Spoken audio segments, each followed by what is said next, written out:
시청자 여러분 안녕하십니까, 오봉옥입니다.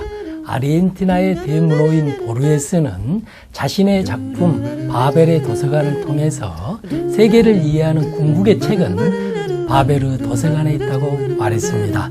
하지만 그 책을 본 사람은 아직은 발견하지 못했다고도 했는데요. 아무리 잡으려고 해도 잡히지 않는 파랑새처럼 궁극의 진리를 담은 그 책은 진리에 도달하기 위해서 몸부림치는 인간의 지식 갈망에 대한 일종의 임무인 것 같습니다. 오늘 초대 손님으로 모신 미학자 진중권 선생님은 우리 시대의 고전 미학 오디세이에서 바벨의 도서관은 우주의 상징이다, 이런 이야기를 하셨습니다. 그러면서 모든 인간은 그 속을 헤매는 불완전한 사서들이라는 말씀도 하셨는데요.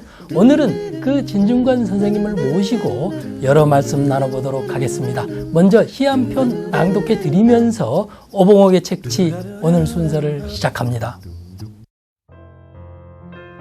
보르헤스를 읽는 밤, 김지현. 문장이 자꾸만 길을 잃는다. 때로 의식을 끌어당기는 어둠을 직시해가며 보르헤스를 읽는 밤. 늙은 역사가의 호기심으로 제국의 흥망사를 논하듯 무한천공에는 오합지졸 같은 별들만 제 존재를 드러내고 있다. 이따금 미시령 터널 쪽으로 헤드라이트 불빛이 서둘러 사라지고 나면 또다시 절의 고도. 아기 고라니 울음소리가 단단해진 어둠을 흔들어 깨트린다. 북풍이 나무의 결기를 흔들어댄다.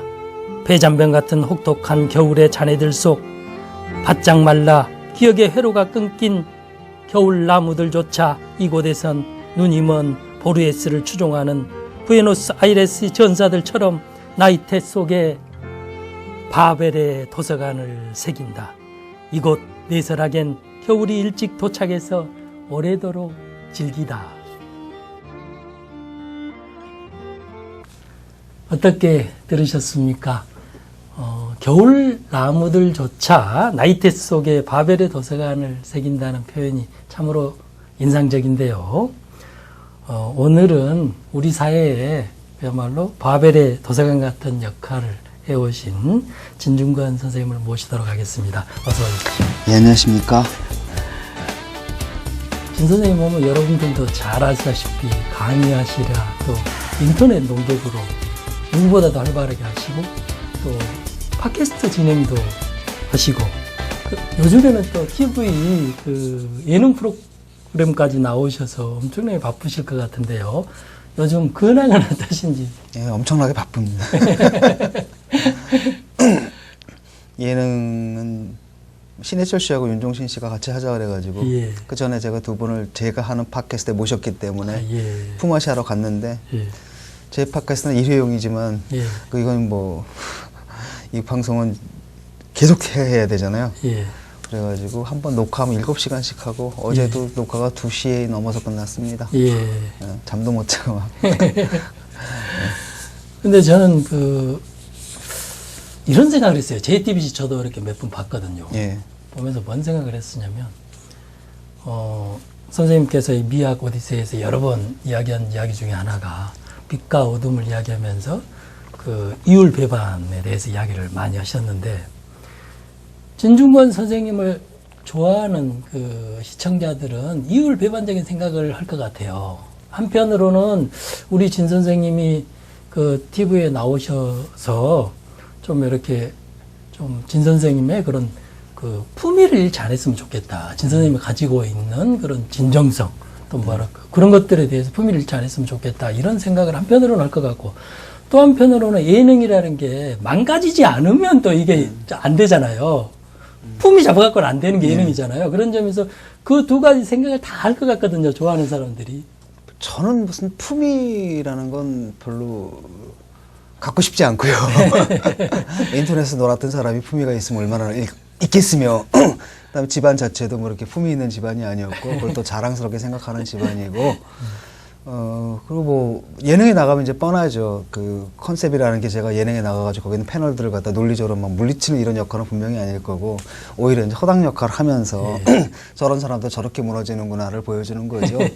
그리고 또, 어떻게 보면 사실 예능이라는 게 아무짝에도 쓸 데도 없지만 또 대중들은 그걸 보고 그날 하루의 피로를 풀고 하는 그런 프로그램이기 때문에 사실은 저는 고급 문화하고 대중 문화의 차별을 별로 좋아하지 않아요. 각자 자기 재능이고 각자 자기 역할이 있고 그래서 각자 고기가 고유의 가치가 있다 이렇게 봅니다. 예. 근데 팟캐스트 진행하다가 또는 강의하다가 예능으로 가면 환경이 이렇게 갑자기 바뀌는 거잖아요. 예. 그런 뭐 적응은 예능은 어렵죠 아무래도. 왜냐하면 이제 제가 하는 농담을 그분들은 못 알아듣고요.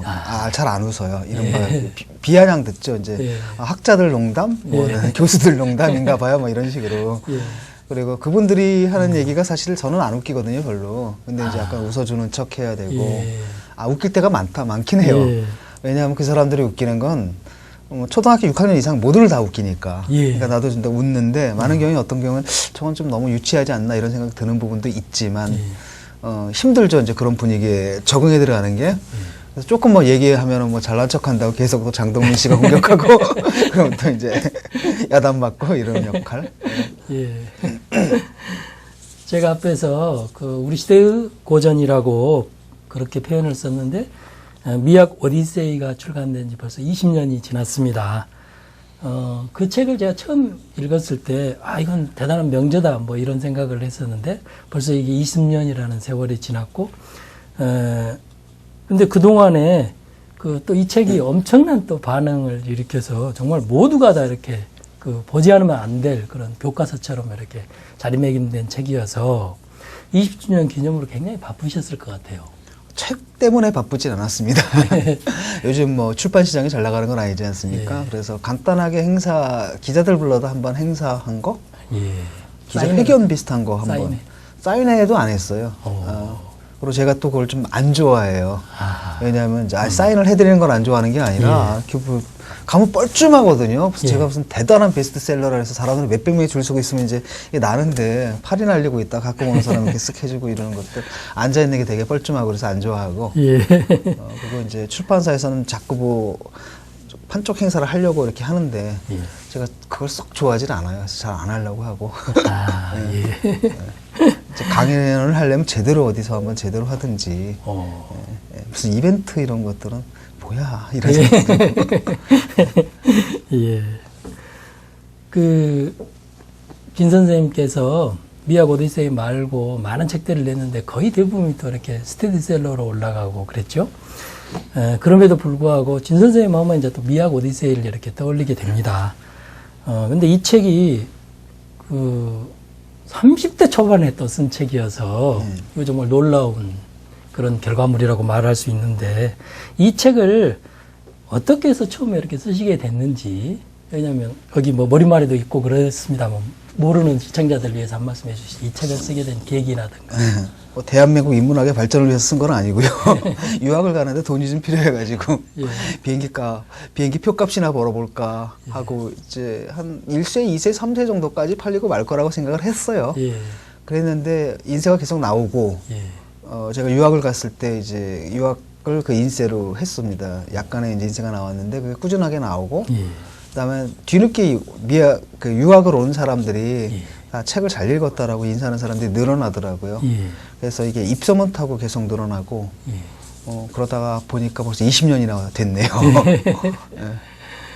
근데 사실 이렇게 겸손하게 말씀하시지만 이 책이 거의 80만 부를 넘어서 100만 부를 육박하는 책이거든요. 사실은 뭐 요즘 소설만 하더라도 10만 부 넘으면 정말 그 초대형 베스트셀러라고 출판가에서 이야기하는데 이 책이 그렇게 많이 이렇게 지금 팔렸죠. 그런 점에서 지금 수능 시험 보고 이제 대학교 가려고 하는 사람들 같은 경우에는 지금 이때 또 책을 많이 읽거든요. 그럴 때 가장 먼저 읽어야 될 책이 미학 오디세이가 아닌가 저는 이런 생각이 드는데 미학 오디세이에 대해서 잘 모르는 사람들을 위해서 직접 좀 소개를 간략하게 해주신다면.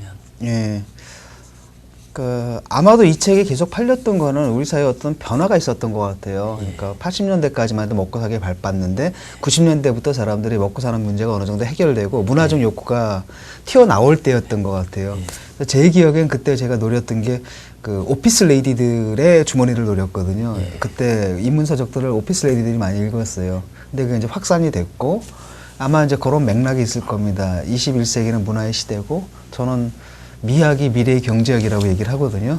그러니까 칼 막스는 미학이 미래의 윤리학이라고 얘기를 했는데 그걸 패러디해가지고 미학이 미래의 경제학이다. 왜냐하면 이제 제품 생산이라는 것도 옛날에는 기술의 문제였는데 애플 예를 보시면 아시겠지만 이제 디자인이라든지 그다음에 인지과학이라고 그래야 되나요? 그렇죠. 인간에 대한 연구를 좀 해야 돼요. 왜냐하면 산업시대는 기계가 상수였어요. 기계를 만들어 놓고 사람을 기계에다 억지로 뜯어 맞췄다면 정보화 시대는 거꾸로 인간이 상수고 기계를 인간의 필요에 맞추거든요. 그러니까 제품을 만든다 하더라도 일단 인간을 연구해야 되는 부분이 있고 그래서 인문학이 옛날에 이제 교양의 측면이 있었잖아요. 그거 외에 플러스해서 더 갖게 된 게 바로 이제 컨텐츠라고 해야 되나 이런 쪽으로 실제로 인문학이 산업적으로도 요구되는 시대가 됐다는 거죠. 그래서 한편은 교양이고 그다음에 철학이라는 게 사실 실질적으로 정말로 삶에 직접적으로 도움이 된다고 보지는 않아요. 또 그렇게 직접적으로 도움이 안 되기 때문에 도움이 된다고 보거든요.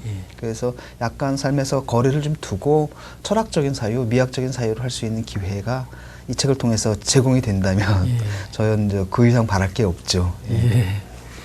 근데 시청자들에게 미학이라는 말이 또 생경하게 들리는 분들도 많을 거란 말이죠. 그런데 진 선생님이 이런 책을 씀으로 해서 그야말로 미학이 이렇게 돌풍인 시대로, 물론 진 선생님께서는 우연히 시대에 이렇게 잘 맞아떨어졌다라고 하지만 사실은 뭐 이 책을 읽어본 모든 사람들은 정말 시대를 내다보면서 정말 많은 걸 준비해서 쓴 듯한 그런 느낌을 이렇게 받게 하는 책인데요.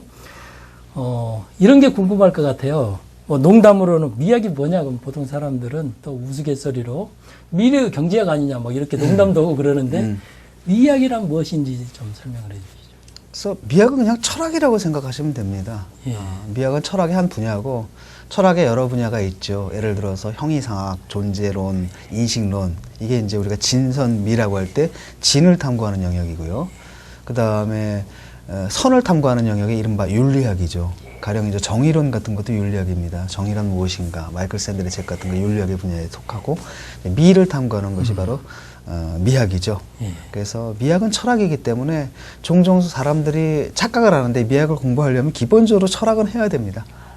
그냥 미술사랑은 좀 다르거든요. 그래서 미술에 대해 공부하느냐, 뭐 예술에 대해서 공부하느냐 그러는데 사실 미술과 예술에 대해서 언급을 하고는 있지만 미학은 기본적으로 철학이라는 생각을 해야 되고 철학적 훈련을 하고 만약에 전공을 한다면 들어오셔야 됩니다. 근데 뭐 전공하실 게 아니라면 그냥 가볍게 읽으셔도 되고요.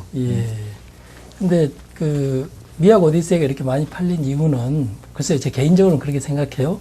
이를테면 미술 작품을 선생님 말씀대로 이제 철학과 버무려서 이야기를 했는데 핵심적인 내용을 너무 쉽게 이렇게 우리에게 전달하고 있기 때문에 그런 것이 아닌가, 저는 개인적으로 그런 생각을 해봤는데요. 최근에 한 언론 인터뷰를 이렇게 보니까 선생님께서 이런 말씀을 하셨어요. 앞으로 10년 정도 시간을 투자해서 미학 이론을 본격적으로 재정립해보고 싶다, 이런 말씀을 하셨는데요. 어떤 구상에서 그런 말씀을 하셨는지 궁금합니다. 미학 오디세이는 대중서잖아요. 그리고 저한테도 이제 야망이 있고 야심이 있잖아요. 학자로서 야망과 야심이 있고 제 나이도 있고 이제 대중서 쓰는 거 이제 스톱하고 대중들이 알아듣든 못 알아듣든 내 작업은 좀 해야 되지 않느냐. 그래서 이미 사실은 미학을 시작을 했습니다. 올해 초부터 지금 바빠가지고 약간 중단을 한 상태인데, 그러니까 미학 뭐랄까 두 개가 필요하거든요. 학문이 제대로 쓰려면 하나는 이제 학설사, 그게 이제 미학사죠. 미학 오디세이도 사실 학설사의 구조를 갖고 있어요. 또 하나가 이제 총론입니다. 그래서 그거는 미학에서 어떤 문제들을 다루느냐. 그러니까 학설사가 이렇게 나무로 본다면 이렇게 시간 축을 따라서 쭉 자라오르는 게 학설사라고 한다면 지금 총론 같은 경우에는 딱 잘라서 단면을 보는 거죠. 지금 현재 미학에서 어떤 문제 영역들을 다루는지. 그래서 지금 그 작업을 이미 시작을 했습니다. 아마 어려우실 거예요. 네. 10년 후에는 정말 대작이 나올 것 같은 그런 생각이 드네요. 최근에 작년인가요? 그 서양미술사 시리즈를 또 완간해서 예. 굉장히 또 이렇게 바쁘셨는데 이런 기회에 서양미술사 시리즈에 대해서도 간단하게 좀 소개를 해주시죠. 예. 지금 시중에 미술사가 좀 나와 있을 겁니다. 뭐 젠슨 뭐 또는 곰브리치 이런 거 나와 있는데 좀 낡았죠. 굉장히 오래전에 쓰여졌기 때문에. 그러니까 미술사라는 게 뭐냐면은 뭐 30년 전에 쓰여졌다. 그리고 그 다음에 쓰여진 30년이 지났다. 그러면 이미 쓰여진 데다 30년치를 갖다 얹어 놓는 게 아니라 30년이 지나면 시각이 완전히 바뀌어요. 그러니까 재해석이 돼야 되는 거죠. 예를 들어서 예전에 나온 것은 뭐 현대미술 그럼 대표자를 갖다 피카소 이렇게 설명하는 게 있습니다. 그럼 현대미술의 방향은 추상이다. 이런 관념이 반영돼 있지만 최근에는 그게 아니라 듀샹이다. 이렇게 되거든요. 그러면 추상이 아니라 요즘 아시죠? 예술가들 이상한 짓 하는 것들. 뭐 변기에다 사인하고 뭐 이라든지 아니면 퍼포먼스하고 해프닝하고 이런 것들 많이 하거든요. 바로 그렇다면은 그 모든 걸 누가 먼저 했느냐 했을 때 듀샹이거든요. 그러면 또 다른 스토리 라인이 쓰여지잖아요. 그런 의미에서 미술사라는 건 계속 다시 쓰여져야 된다. 이런 필요성이 있었고 또 하나는 뭐냐면 그 미술 사학을 하는 분들이 쓰는 경우가 있고 장단점이 있어요. 근데 제가 볼 때는 특히 현대 미술 같은 경우에는 우리가 눈으로 보는 거보다는 컨셉추얼이 강하거든요. 개념이, 관념이. 그러니까 이미지는 굉장히 빈곤한데 그 밑에 깔린 논리들은 굉장히 복잡해요. 근데 그게 사실 눈에 보이진 않잖아요. 그러니까 그건 되게 철학적 훈련이 된 사람만이 좀 읽어낼 수 있는 부분이 있거든요. 그래서 그 철학을 안 한 분들이 쓴 미술사 같은 거 보면 조금 그 라인이 안 보여요. 밑에 깔는 컨셉추얼의 흐름이라든지. 그래서 그걸 잡으려고 이제 썼던 거고요. 고전 미술사, 그 다음에 모더니즘, 그 다음에 모더니즘 이후까지 해서. 그러니까 스토리텔링이 있습니다. 철학적 스토리텔링이. 왜 예술이 그렇게 변해가는가. 피카소로부터 시작해가지고 이렇게 가고, 듀샹으로부터 시작해서 이렇게 가고. 뭐, 아니, 왜 저런 게 작품이야? 사람들 그렇게 얘기하잖아요. 저게 왜 작품이야? 다 있거든요. 미술사적 배경과 그 철학적 배경이 있거든요. 눈에 보이지 않는. 그걸 드러내서, 이거 다음엔 예컨대 뭐, 잭슨 폴록 다음에 예컨대 해프닝이 왜 나올 수밖에 없었는가라든지, 모모 다음에 미니멀리즘으로 발전할 수밖에 없었던 이유라든지, 그 논리적인 내적 필연성을 추적하는 그런 미술사를 쓰자. 그게 아마 도움이 될 거다. 그래서 이게 미술사를 대신할 수는 없다고 봐요. 왜냐하면은 뼈대에 불과하기 때문에. 그래서 여러분들이 이걸로 뼈대를 잡고 그 다음에 이제 살과 피를 붙이는 것은 다른 책들을 보면서 수풍부한 예들이 나온 다른 책들을 보면서 하시면 좋을 것 같습니다. 예, 너무 재밌을 것 같습니다. 관심 있는 분들은 꼭 이렇게 사서 읽어보면 좋겠고요. 우리 그 시청자들께서는 또 책 매니아들이 많으니까요. 굳이 이런 말씀을 꼭 드려야 될 것 같습니다. 최근에 진 선생님 쓰신 책들만 하더라도 굉장히 많거든요. 최근작부터 몇 군만 말씀드리자면 지난 6월에 펴내신 이미지 인문학, 그 다음에 작년에 펴내신 두 번째 책 진중권의 미학 에세이, 그리고 2012년도에 펴내신 철학 에세이 생각의 지도와 진중권의 이매진, 또 그 전에 펴내셨던 교수대위의 까치 등등 이렇게 책 목록만 소개해도 정말 숨가쁠 정도로 왕성한 집필을 이렇게 해오셨는데 지금 이렇게 언급한 책들을 중심으로 해서 진 선생님께서 가장 애착이 가는 책은 어떤 책인지, 이유는 무엇인지. 아이들이 열인데 그 중에서 누가 제일 예쁘냐 이렇게 묻는 질문인 것 같고요. 각자 다 나름대로 이유가 있어서 썼던 책들인데 교수대위의 까치 같은 경우는 항상 사람들한테 강연을 하면 무슨 질문을 받냐면 그런 걸 받아요. 어떤 작품, 누구를 좋아하고 어떤 작품을 좋아하는, 그러니까 어떤 화가를 좋아하세요? 이렇게 묻거든요. 근데 솔직히 지금 이론하는 사람들은 그렇게 안 보거든요. 그러니까 이제 학문의 대상으로 보고 뭐 이러다 보니까 그 다음에 또 내가 개인적으로 좋아하는 거는 그분들은 별 관심이 없을 거예요. 왜냐하면 이게 와서 꽂힌다 그러잖아요. 저는 이제 그걸 쿵트미라 그러는데 어떤 알 수 없이 어떤 이상하게 와서 꽂혀요. 그렇잖아요. 정작 봐야 할 게 보이는 게 아니라 아주 쓸데없는 것에 이렇게 꽂히는 경우가 있잖아요. 그거 마찬가지로 저한테 굉장히 인상적이었던 작품들을 보게 되면 별로 알려지지 않은 작가들의 작품이거나 아니면 알려진 작가다 하더라도 그들 작품 중에서 별로 알려지지 않은 작품이거나 또 그 작품 중에서 어떤 별로 알려지지 않은 디테일이거나 이런 거잖아요. 그래서 그걸 쓴 게 이제 교수대위의 까치고요. 그거는 제가 하나의 시범을 보인 겁니다. 예를 들어가지고 하나 예술 작품이 나왔을 때 나는 그 작품과 어떻게 만날 수 있는가, 그 다음에 그 작품과의 만남을 어떻게 언어로 풀 수 있는가라는 실험을 해본 거죠. 그래서 여러분들 미학 공부했고 그 다음에 미술사 공부했다면 여러분들도 개별 작품 하나 잡아서 한번 해봐라 나처럼 이런 거고 또 하나의 실험은 이제 인터넷이었죠. 되도록 물론 이제 불가능하긴 하더라고요. 아직까지는. 그러니까 여기 있는 모든 자료들을 참고 자료들 다 인터넷에서 다운받자. 인터넷 글쓰기 개념으로 이제 한번 했는데 한 60%, 70% 정도는 되는데 이게 30%까지는 지금 30% 역시 책이 아직은 있어야 되겠더라고요. 오프라인 책이. 그런 실험이 있었고요. 그 다음에 이제 철학 에세이나 미학 에세이 같은 경우에는 에세이스틱이라 그래야 되나? 그러니까 옛날 같으면 보통 이론을 막 구축을 하잖아요. 막 뭐 해겔 철학 같은 거 보면 막 딱 토대를 놓고 막 옛날 근대 철학이란 게 그렇죠. 보면 토대라는 말이 많을 거예요. Foundation of 뭐 독일 말로 그룬트리세 또는 그룬틀락에다 건축학적 용어거든요. 그래서 딱 해서 흔들리지 않는 토대를 놓은 다음에 어떤 체계적으로 이렇게 건물을 쌓아간다나 이런 거였다면 그런 지식 모델이라는 게 좀 무너졌거든요. 요즘은 굉장히 파편화된 거예요. 파편화된 거죠. 그러니까 옛날엔 예를 들어 이게 있다 그러면 뉴턴 물리학에 따르면 하나의 공간을 차지하고 있는 대상이잖아요. 그런데 현대 물리학에 따르면 이건 미립자들의 분포 상태거든요. 확률적 분포 상태. 이렇게 보잖아요. 그거 마찬가지 지식도 그래요. 옛날에 어떤 견고한 구조물이었다 하면 최근엔 그게 아니라 파편화되고 유동적이고 막 이런 거잖아요. 이런 상태에서 가장 좋은 게 뭐냐면 그때그때 이슈들을 가지고 에세이를 쓰는 거예요. 그러니까 인문학이죠. 근데 이제 지금도 인문학 모델이라는 게 굉장히 과학주의적 모델이에요. 그러니까 논문을 써야지 인정해주는. 그러니까 내가 이해가 안 되는 거죠. 솔직히 말하면 논문도 교수들끼리 쓰고 서로 자기들끼리도 안 읽는데. 나 심지어 논문을 쓰면 돈을 내라 그러더라고요. 심사비를. 저는 이제 프로기 때문에 이해가 안 되죠. 내가 글을 썼는데 내가 왜 돈을 내야 돼. 그렇죠. 그러니까 그쪽으로 안 하게 되니까 차라리 이제 에세이로 한번 해보자. 그 다음에 그 자꾸 인문학이라는 게 과거에는 이제 과학주의 모델이 19세기까지 과학이 셌잖아요. 그러니까 자꾸 논문 형식, 과학적 논문의 형식을 썼는데 제가 볼 때는 인문학이라는 것은 과학과 예술, 그냥 문학의 중심이 중간에 있다고 보고 좀 넓게 보면 저는 인문학도 문학의 하나라고 생각을 하거든요. 시, 소설, 그다음 인문학 이렇게 있다고 생각하기 때문에 에세이 같은 형식이야말로 오히려 더 좋은 게 아닌가. 그래서 이제 쓴 게 그 두 책이고요. 그 이미지 인문학 1, 2 같은 경우에는 뭐 나름대로는 오프스 마그눔이라 해야 되나? 그 중간 결산하는 대작이라고 할 수가 있는데 제가 관심 가지고 있는 게 테크노 에스테틱입니다. 그러니까 기술 미학이죠. 그러니까 인문학의 패러다임이 변해요. 자꾸 시대에 따라서.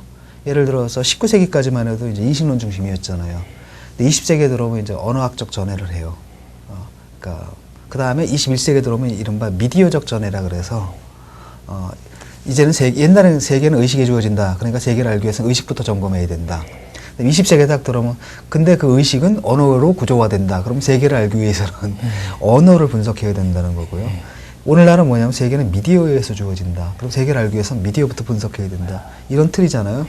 그 미디어 중에 대표적인 게 오늘날은 디지털 테크놀로지이기 때문에 디지털 테크놀로지와 관계된 것들을 제가 많이 했습니다. 통섭부터 융합부터 이런 것들 한 10년 정도 했는데 그걸 한번 중간 점검하자. 그래서 어떤 철학적 체계를 한번 만들어 본 겁니다. 철학적 미학적 체계로. 그러고 보면은 디지털 시대가 어떤 시대인가, 과거와는 세계가 어떻게 달라졌는가, 그 다음에 과거와는 또 인간이 또한 어떻게 달라졌는가, 그 다음에 그 인간과 세계가 만드는 방식이, 만나는 방식이 또 어떻게 달라졌고, 그럼 앞으로 미래에 요구되는 인간상은 어떤 것인가, 이런 것들이죠. 그걸 좀 체계적으로 다룬 책입니다. 그리고 그런 세계에 사는 인간들의 세계 감정은 어떤가, 세계관만이 아니라 세계 감정, 그게 이제 미학적 감정이죠. 그걸 이제 연구한 책입니다. 예. 선생님께서 이제 서울대 나오시고 서울대에서 석사까지 끝내고 그 독일로 유학을 가서 자유 베를린 대학에서 미학과 언론 철학을 공부하셨는데요. 그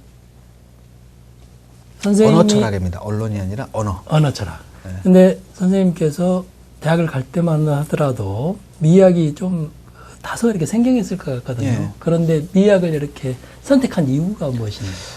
그러니까 저는 그런 게 좀 없어요. 그러니까 강용석 씨 만났더니 굉장히 재밌는 얘기를 하더라고요. 이 사람 딱 왜 미학과를 갔냐요. 대뜸하는 말에 점수가 안 돼서 뭐 이렇게 얘기해요. 생각해보니까 그런 이유도 물론 있었을지는 모르겠어요. 근데 저는 그런 의식을 안 했거든요. 그러니까 저는 뭐 이렇게 사람들이 생각하는 위계 질서 있잖아. 이런 걸 그냥 무시하는 편이에요. 별로 중요하지 않다고 생각하고 내가 하고 싶은 걸 해가고 했던 게 사학을 하고 싶었고 또 하나가 이제 미학을 하고 싶었는데 미학의 이름이 예쁘더라고요. 그래서 나중에 저기 가겠다. 그래서 철학 계열을 들어갔죠.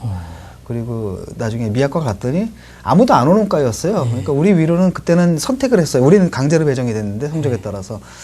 그전에는 선택을 했나 봐요. 아무도 선택을 안 해가지고 위로 선배가 3명인가 4명밖에 없더라고요. 그 정도로 이렇게 이름이 없는 거였는데 오히려 잘 됐죠, 저는. 왜냐하면은 남들이 막 몰리는 데는 이미 늦은 거죠. 그 주식 투자도 그렇고, 그렇잖아요. 아무도 안 하는데 가가지고 깃발 꽂는 게 가장 좋은 거고. 그때는 사실 그런 생각이 있었던 것도 아니고 그냥 재밌겠다라고 한 건데 결과적으로는 잘 됐죠. 자기 영역을 구축할 수 있었고요. 중고등학교 시절에 그 진중권은 어떤 학생이었는지 궁금해요. 양정고등학교 나오셨던데. 깡패 짓을 많이 했죠. 잘 놀았고. 그러니까 중학교 때만 해도 정말 공부를 열심히 했던 것 같아요. 근데 버짐이 피도록 공부를 했으니까 그때 그 소원이 잠 한번 푹 자보는 게 소원이었어요. 그리고 왜 그랬는지 모르겠어요. 누가 시킨 것도 아닌데. 그래서 그 고등학교 수학 1학년까지를 마쳤고 중3 때. 그다음에 영어는 그 성문 종합 영어 있잖아요. 그걸 띄고 들어갔어요. 고등학교 딱 들어가니까 이른바 선행학습인데 자기가 스스로 하는 선행학습이죠. 그래서 그때는 뭐였냐면 이제 학원이 있었어요. 이렇게 무슨 대일학원 무슨 학원이 있었어요. 종로 화신 뭐 이쪽에. 거기 가면 이제 제가 딱 들어가면 표시가 나 저는 중학생이고 고등학생이고 그러니까 고등학생 형들이 야 쪽팔린다 임마 막 구박도 하고 그랬는데 내가 그렇게 살다가 고등학교 딱 들어가니까 좀 왜 그래야 되는지 잘 모르겠더라고요. 그래서 그 다음에 이제 좋은 친구들 만나가지고 놀러 다녔죠. 이제 술도 마시고 담배도 피고. 그래서 고등학교 정학을 3번을 맞고 졸업을 했습니다. 정확하게 말하면 정학 2번에 근신 1번인데 흡연하고 폭행하고 말이지. 싸움도 막 하고 권투 배우러 이제 복싱 도장도 막 다니고 싸움한다. 뭐 세계 챔피언이 되겠다 뭐 이러면서 그렇게 보내고 너무 재밌게 보냈고요. 근데 고3 때 딱 됐는데 대학을 가야 되나 말아야 되나 이런 생각을 좀 했어요. 모르겠어요. 근데 대학은 그냥 괜히 내가 이유를 발견하지 못했는데 그냥 괜히 가야 될 것 같아. 그럼 공부를 하자. 그래서 그때부터 이제 시험 공부를 했는데 좀 늦었죠. 왜냐하면 고등학교 1학년 때까지는 배워놓은 게 좀 있었잖아요. 수학이. 그런데 뭐 계속 놀았으니까 수학은 이미 늦친 거죠. 그래서 아예 그런 포기를 하고. 근데 영어는 그래도 해놓은 게 있고. 그래서 그 다음에 이제 암기 과목 위주로 이렇게 조금씩 하면 그래도 시험 준비는 되잖아요. 그렇게 해가지고 이제 지냈죠. 중학교하고 고등학교가 너무도 이렇게 상반된 생활이네요, 들어보니까. 고등학교 때 너무 재밌었어요. 그래서 저는 너무 재밌었어요. 그때는 난 돌아가라면 진짜 지금 고등학교로 돌아가면 너무 좋아요. 요즘 학교로 간단가 있잖아요, 프로그램. 학교에 간단가? 학교에 간단가? 근데 거기 보면 뭐 외고 애들 뭐 이건 아니야. 그건 고등학교가 아니야. 그건 고등학교가 아니야. 역시 고등학교는 이제 일반 거를 가야지 이제. 그리고 나서 유학은 또 독일을 선택하셨거든요. 그 이유는 무엇인데요? 원래 제가 철학은 독일이 강했고 제가 그 미학과 들어가서 대학원을 가게 되면 이제 그 전공을 정합니다. 일단 크게 동양 철학하고 서양 철학이 나눠지고 서양 철학 쪽에서는 그때는 이제 독일 아니면 미국이었죠. 요즘은 이제 프랑스가 강한데 그런 거였기 때문에 전 당연히 독일어를 했고 그다음에 이미 제가 독일어 번역을 했어요. 군대 있을 때부터. 그래가지고 나와서 독일어 책을 번역을 했고 대학원생 시절에 이미 그래서 자연스럽게 이제 독일로 가게 된 거죠. 독일에 그렇게 가셔서 그 결혼도 하셨고 그런데 정작 또 박사학위는 안 받으셨더라고요. 안 받은 게 아니라 못 받은 거죠. 그러니까 교수랑 이제 트러블이 있어가지고 지금 생각하면 제가 실수한 것 같기도 하고 되게 싸웠어요. 그다음에 싸우는데 아주 격렬하게 싸웁니다. 그리고 말을 굉장히 과격하게 해요, 독일 교수들이. 처음에 딱 가가지고 냈더니 뭐 비트겐슈타인 뭐 이렇게 해석해오라 딱 갔더니 막 욕을 하더라고요. 막 공격을 하는 거예요. 그래서 나는 이제 내가 뭘 굉장히 잘못했나 보다 해서 다 받아 적고 있었죠. 막 지적사항을. 근데 갑자기 교수가 있다 뭐 하니? 그래서 그랬더니 디펜스 하라고 그러더라고요. 방어를 하라고. 그러니까 일단 공격을 퍼보는 거예요. 거의 그런 식이거든요. 근데 이제 지금도 기억나는 게 그 데이비슨이라는 사람이 있습니다. 그 사람의 원초적 해석론인데 우리 교수님의 프로젝트가 독일의 해석학적 전통과 미국의 분석 철학의 전통을 연결하는 매개고리에서 데이비슨이라는 사람을 끌고 온 거예요. 근데 제가 이제 분석을 해가지고 이 사람이 다르다라는 걸 이제 밝혀낸 거죠. 그러니까 이 고리가 딱 끊어져 버리니까 교수님의 프로젝트가 좀 망가진 거예요. 그러니까 굉장히 짜증이 나게 된 상황이죠. 그러니까 원래는 박사학위로 들어가게 되면은 뭘 해야 되냐면은 박사로 들어가게 되면 교수님 프로젝트를 맡아서 그 사람을 도와줘야 되는데 그러니까 그렇게 갔어야 되는데 저 같은 경우는 막 분석적으로 막 하다 보니까 그래서 나중에 이제 교수님이 수업 시간에 그 얘기를 하더라고요. 그래가지고 딱 아직도 그 반면에 기억하는데 그렇기 때문에 데이비스는 위버플리시시 이렇게 하더라고요. 그러니까 잉여적이다. 그러니까 불필요하다는 얘기예요. 그러니까 내 말을 인정한 거죠. 그때 눈이 딱 맞췄는데 내가 씩 웃었거든. 내가 또 웃은 것도 잘못한 것 같아. 뭐 이런 식으로 했는데 그러니까 이제 나랑 또 아구가 또 안 맞게 되는 거예요. 그렇게 되면 교수를 바꿔야 되거든요. 그렇죠. 바꿔야 되는 상황이고 이런 상황인데 그때 IMF가 터지고 뭐 끊기고 뭐 이래가지고 여기서 몇 년을 더 있으면 할 수도 있는데 또 하나는 뭐냐면 학위가 사실 나는 좀 필요가 없었고 학교에서 쫓겨난 사람이기 때문에 학교에서 그러니까 쉽게 말하면 지금도 서울대 미학과하고는 이게 연결이 거의 없거든요. 그러니까 쫓겨나다시피 교수들에 의해서 쫓겨나다시피 했기 때문에 학위를 들고 간다 하더라도 사실 난 쓸 데가 없었고 그러니까 거기다 집착은 좀 없었어요. 그래서 이제 그냥 들어왔죠. 돈도 없고 그 아내가 뭐지 임신했는데 가가지고 병원 가가지고 예 임신했습니다 축하합니다 딱 하는데 그게 100만 원이더라고요. 우와. 5분 사이에 뭔 조사를 그렇게 많이 했대요. 막 그래가지고 딱 100만 원어치 야 이거 안 돼. 이거 우리가 감당할 수 있는 게 아니다. 그래가지고 이제 짐 싸갖고 들어왔던 거죠. 예. 독일 유학 시절에 또 20, 30년은 지식의 미천으로 이렇게 쓸 만큼 많은 책을 이렇게 읽으신 것 같아요. 이렇게 자료 서치를 해보니까. 그때 특히 이렇게 가슴에 와닿는 부분이 이거였어요. 뭐였냐면, 미학카에 실려있는 낡은 책들을 이렇게 그 헐값에 사들여서 읽었다는 그런 말이었습니다. 저는 저도 글 쓴 지 너무 오래돼가지고 저는 그 집이 너무 좁아서 자꾸 이렇게 버리다 보면 그렇게 니아카로 가져갈 때가 많아요. 근데 그렇게 독일에서 니아카에 이렇게 낡은 책들을 헐값에 구입해서 이렇게 읽으셨다는 말을 듣고 굉장히 감동적이었는데 그때 읽은 책들은 주로 어떤 책들이었습니까? 그러니까 무슨 돈이 없어가지고 헐값 산 건 아니고요. 그러니까 제 취향이 있죠. 약간 지금 생각해보니까 언캐니한 것들이었던 것 같아요. 약간 섬뜩한 거, 으스한 거, 기괴한 것 여기에 대한 취향이 있었던 것 같아요. 그러니까 뭐 그런 거죠. 그러니까 17세기에 그 휴머니즘이 이제 막 커가면서 고문을 금지시키잖아요. 왜. 근데 재밌는 건 뭐냐면 그 과도기에 뭐가 있냐면은 너무 고문이 과도하니까 국가에서 고문을 갖다 이렇게 규제합니다. 그래가지고 인도주의적으로 고문하는 방법에 관한 뭐 이런 거 있잖아요. 이런 책들 있잖아요. 딱 보면 사람을 지지는 데 쓰는 촛불의 굵기는 저기서 개수는 7개 이상을 넘으면 안 된다. 뭐 이런 규정들. 사람 손톱을 빼는 뭐 이런 거 딱 보면 황당하잖아. 이게 인도주의적으로 고문하는 방법 뭐 이런 책들이라든지. 근데 이제 사법 체계의 형성 과정에 관한 책이라든지 아니면 러시아의 거꾸로 된 원근법이라든지 이런 책들이죠. 그래서 그거는 그 서양 미술사에도 들어갔어요. 한 챕터로 러시아 그 여건국법에 관한 거는. 근데 그거는 어디서 찾겠어요. 그런 자료를. 그 리아카에서 주로 이렇게 찾으니까 그 파는 사람들이 내 취향을 아니까 지가 와서 권해요. 네가 관심 있을 만한 거다. 이렇게 딱. 거기서 사서 보고. 영감의 원천이었죠. 그게. 예. 그렇게 유학 시절을 이렇게 보내시고 1999년도에 이렇게 돌아오셨죠. 근데 그때 이제 좀 농담 삼아서 말씀드리자면 그 경향신문에서인가요? 그렇게 이야기를 했어요. 뭐라고 했냐면 선생님이 들어오시고 이제 나라가 시끄러워졌는데 선생님을 소개할 때 뭐라고 그랬냐면 문화 반란의 기수라는 표현을 쓰면서 진 선생님을 이끌어서 낡은 지성에 침뱉는 창조적 파괴자 이렇게 이제 소개를 하거든요. 동의하시는지? 그때는 그렇게 비춰졌나 봐요. 그러니까 왜냐하면 제가 쓰는 언어 자체가 낯설었고요. 왜냐하면 제가 구어체를 쓰잖아요. 구어체를 쓰고 그다음에 이른바 민중체를 많이 쓰죠.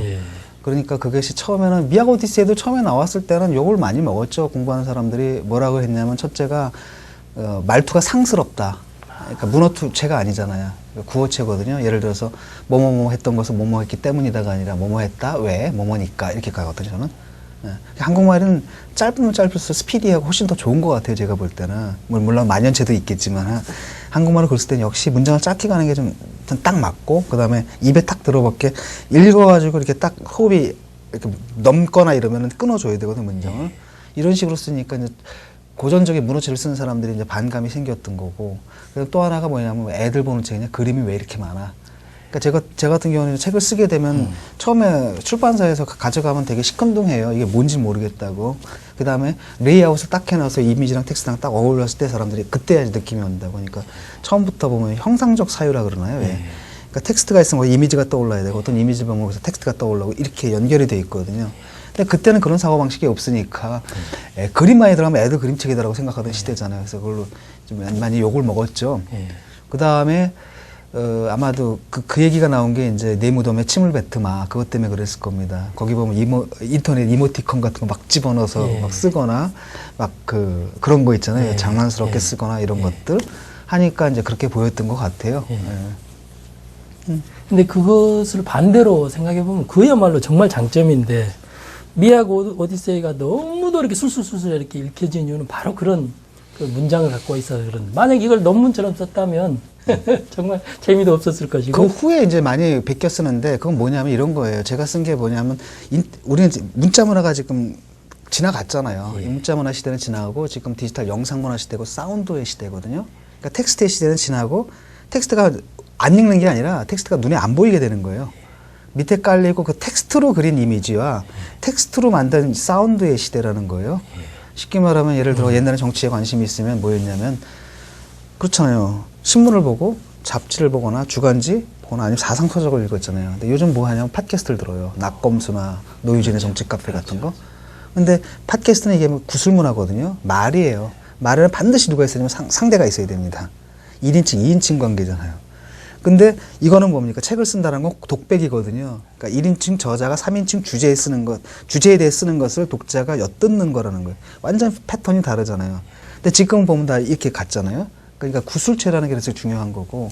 그다음에 또 하나는 인터넷 문화는 이제 뭡니까? 사실 영상 문화잖아요. 젊은 애들도 같은 긴 글 안 쓰고 이미지 하나에다 캡션 붙이는 식으로 소통을 하지 않습니까? 그러니까 그때는 뭐 제가 무슨 해안이 있어서 그렇게 쓴 건 아니거든요. 근데 결과적으로 그게 인터넷 매체의 성격하고 맞아떨어지면서 이게 또 롱런할 수 있었던 것 같아요. 그러다 보니까 지금은 이제 많은 책들이 오디세이라는 제목으로 나오기도 하고 제가 쓰는 이런 패턴이 이제 안에 패러다임처럼 이렇게 사용되고 있죠. 처음에 근데 욕 많이 먹었던 겁니다. 개책자는 욕 많이 먹습니다. 또 그 뉴스위크에서 진 선생님을 소개할 때 이렇게 소개됐어요. 진 선생님은 두 개의 얼굴을 가지고 있다. 하나는 사회에서 문제가 있는 것들을 발견했을 때 독설을 날리는 그 독설가로서의 이미지. 그리고 또 하나는 그 어려운 미학을 너무도 쉽게 잘 설명하는 그런 그 미학자의 얼굴. 이 두 가지가 이렇게 갖고 있다고 뉴스위크에서 이렇게 소개를 한 적이 있는데, 독설가라는 말은 좀 듣기 거북하진 않으신지? 아니요, 그렇진 않고요. 독설도 하나의 문학 장르니까, 예를 들어 버나드 쇼 같은 사람은, 그러니까 서양에서는 독설도 하나의 장르잖아요. 그러니까 문제는 뭐냐면 독설의 윤리학이죠. 독설을 누구한테 퍼붓느냐라는 거고, 힘없고 권력 없는 사람한테 퍼붓는 건 비열한 거고요. 힘 있고 권력 있는 사람들한테 퍼붓는 건 진짜 독설이죠, 그게. 그건 뭐 그래서 독설가라는 말 자체가 우리나라에서는 독설이라는 것에 대해서 편견이 있기 때문에 그런 것 같은데 저는 뭐 상관없습니다, 그런 부분도. 미학자, 그러니까 규정이 두 개잖아요. 모든 사람은 두 개의 규정을 갖고 있어요. 하나는 사인입니다. 그냥 내 사생활하고 내 밥벌이하고 내 관심사가 추구하고 이러는 게 있는가 하면 또 다른 한편으로는 국가 공동체의 한 일원으로서 자기가 공무 단위권을 갖고 그 다음에 투표권을 갖는 거죠. 쉽게 말하면 국가 공동체 일에 적극적으로 참여할 권리와 의무를 가진 게 민주주의 아니겠어요? 민주주의니까. 그런 상태에서 정치적인 발언하는, 그러니까 일종의 공적 활동이라고 생각하고 있어요, 저는 그런 걸. 그냥 사적인 부분이고, 이렇게 있고, 이게 두 개가 공존하는 건 너무나 당연한 현상이라고 봐요. 어느 쪽도 포기할 수가 없는 거죠. 왜냐하면 민주주의가 발전하려면 사람들이 정치에 관심을 갖고 참여해야 되잖아요. 그래서 그건 제 권리자 의무고, 그 다음에 또 미학 쪽은 또 사적인 거니까 전혀 물론 관계는 있겠지만 그다지 상관없는 이쪽이고요. 근데 그렇게 사회에 대해서 적극적인 발언을 계속 하시는데 그렇게 해서 손해본 경우도 많이 있을 거예요. 손해 늘 보죠. 뭐. 맨날 손해보는 건데 예를 들면 일단 정치적 발언을 하면 돈이 안 돼요. 그 돈이 안 되는 거고 그 다음에 사실 제가 정치적인 발언을 하거나 일에서 나온 것들은 대부분 다 기부를 하거든요. 그냥 내가 취하면 안 된다. 성경에 이르기를 가해사할 것은 가해사에게로 이런 말이 있잖아요. 그래서 그렇게 하고 지금 하는 노유진의 정치 카페에도 지금 무료로 하는 거거든요. 돈을 안 받고 그런 건 그렇게 처리하고 있습니다. 그러니까 거기서 생기는 돈은 없는 거고요. 그 다음에 JTBC에 나갔을 때도 정치 프로그램에 갔을 때는 그건 다 이제 기부를 합니다. 근데 문제는 이제 사적인 영역에서 굉장히 큰 손해를 보는 거예요. 예를 들면 가장 간단한 건 뭐 미술 강연을 갔는데 뭐 정보과 형사가 있다든지 그럼 짜증나죠. 그러면은 대한민국 경찰이 현대미술에까지 관심을 갖고 있는지 몰랐다고 정식으로 초청해 주시면 제가 무료 강연 해드리겠습니다. 경찰청 가가지고 이렇게 얘기를 한다든지 대개는 이제 강연을 딱 잡아놓으면 이렇게 취소가 돼요. 또 이제 뭐 그 경찰에서 갑자기 뭐 계좌 들여다보고 검찰에서 계좌 들여다보고 뭐 이런 거 있잖아요. 그러니까 불쾌하죠 이런 것들. 그 다음에 이제 뭐 당이다라는 게 정치 활동이라는 게 결국 돈을 내야 되는 거잖아요. 그래서 돈이 생기는 건 아니고. 그 다음에 이제 이쪽까지도 타격을 받고 그래서 굉장히 많은 이제 어려움이 있죠. 하지만 국가 공동체 일원으로서 당연히 해야 된다고 생각을 해요. 저는 뭐 난 사익을 추구하는 부분도 있지만은 근데 또 공익을 위해서 일해야 될 부분도 있잖아요. 근데 그거를 하느라고 사익이 약간 침해되는 부분이 있는데 이게 내가 못 먹고 살 정도. 이러면 내가 투사지만 내가 투사는 비록 아니지만 뭐 요 정도의 손해는 감수하겠다. 그 정도죠 뭐. 신 선생님이 이렇게 발언하실 때 유해를 가리지 않고 또 보수 진보를 가리지 않고 문제가 되는 것에 대해서 발언을 계속 이렇게 해오셨는데 그 중에서 옛날에 이런 발언을 한 적이 있습니다. 그 김수환 추기경에 대해서 그 진보 누리꾼들이 이렇게 공격을 할 때 그건 아닌 것 같다라고 하시면서 그 지금은 돌아가셨는데 도시빈민 그 활동을 많이 했던 재정구 의원이라고 있죠. 그 재정구 의원에 대해서 강연을 듣다가 이렇게 비판적인 질문을 많이 한 것에 대해서 내가 후회했다 이렇게 말하신 적이 있는데요. 이런 식으로 그 이야기를 해놓고 후회하신 적도 좀 있으셨죠? 뭐 있죠. 그러니까 그 재정구 씨 같은 경우 대표적인 경우인데 그건 너무 어렸을 때니까 그때만 해도 재정구 씨는 빈민들을 위해서 활동을 하는데 그때는 저는 혁명주의자이기 때문에 그게 뭐냐 이거 무슨 봉사냐 자선이냐 우리는 그들을 조직을 해가지고 혁명을 해야 된다 뭐 이런 식으로 막 가르쳤던 것 같아요 제가.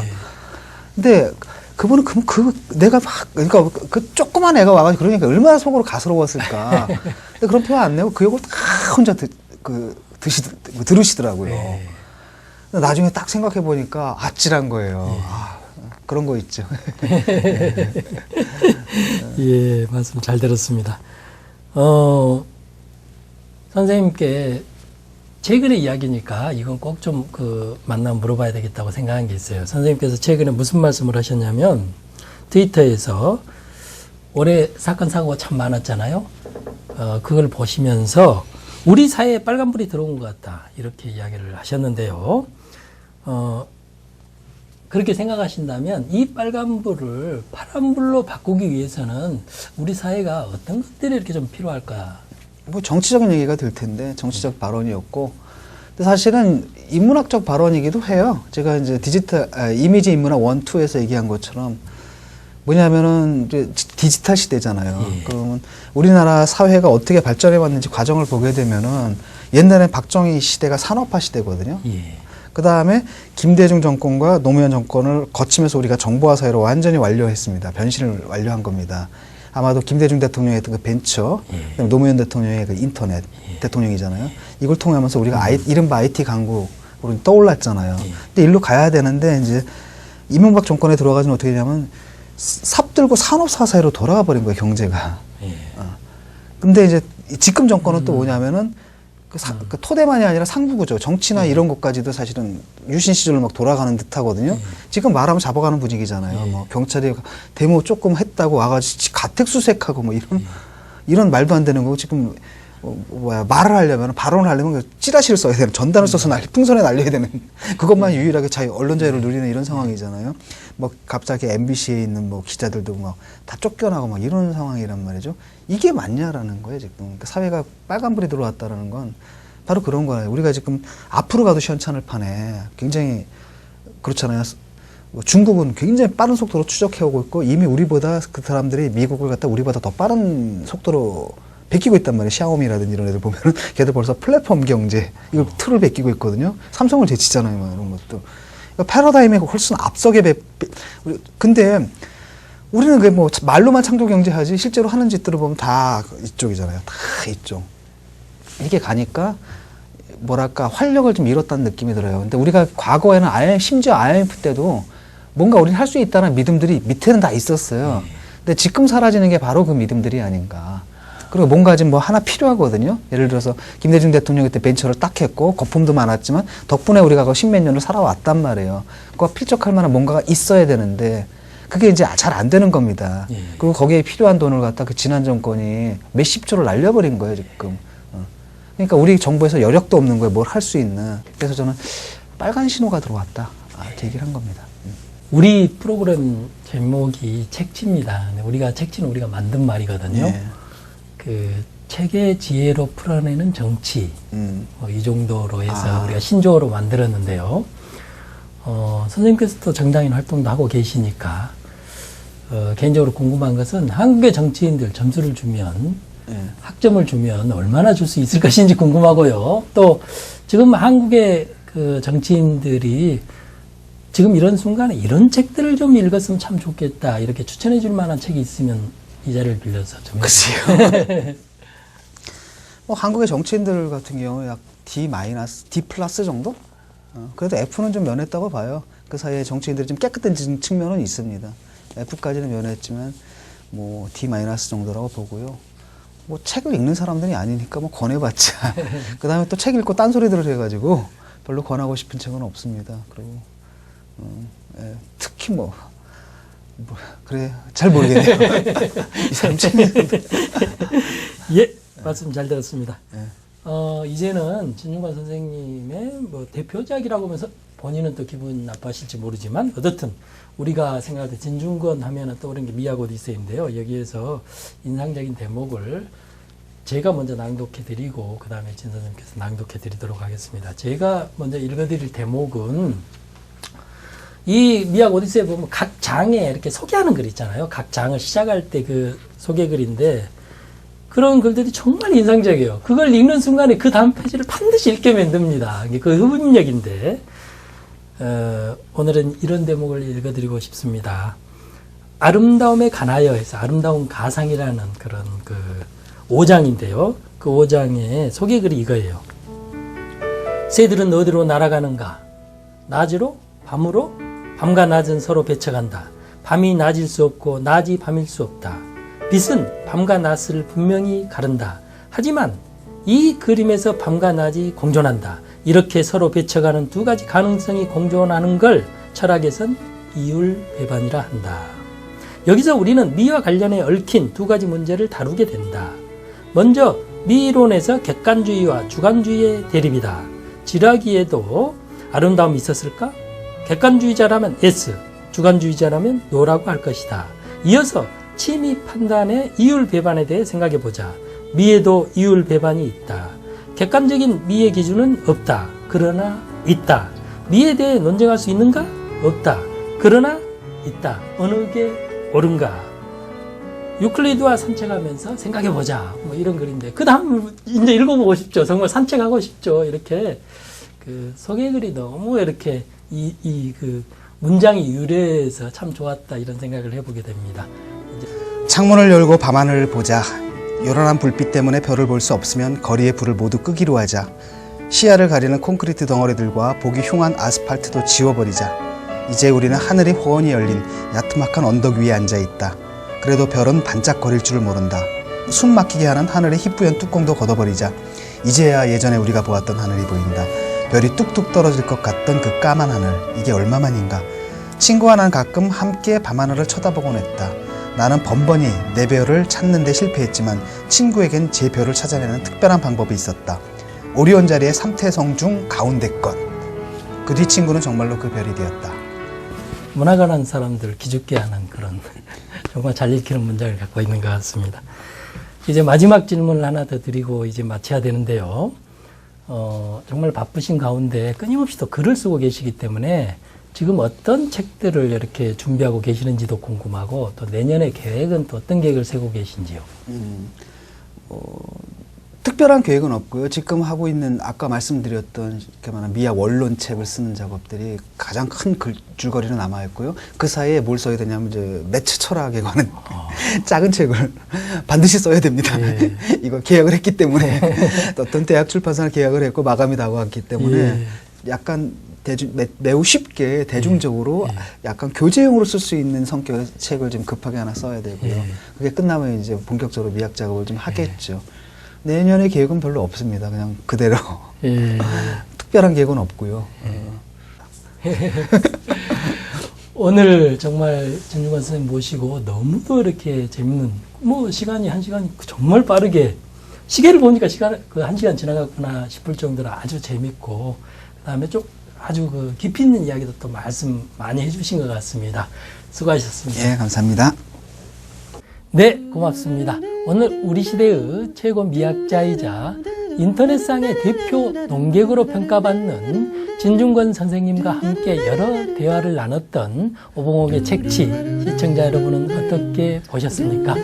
조롱과 야유, 그리고 독설과 풍자를 무기로 일그러진 모습뿐만 아니라 현실감이 결여된 진보 그룹에게도 직설적인 화법으로 독설을 참지 않는 분인데요. 오늘 여러 말씀을 듣다 보니 그냥 하는 조롱과 야유와 풍자가 아니라 지독한 책벌레로 살았던 오랜 시간 동안에 그런 지적 내공이 빈틈없는 논리로 펼쳐져서 더욱 유쾌한 야유와 풍자가 되는 것 아닌가 그런 생각을 해봤습니다. 아마 여러분도 같은 생각이실 거라고 믿으면서요. 오늘 순서 여기서 마치겠습니다. 시청해주신 여러분 고맙습니다.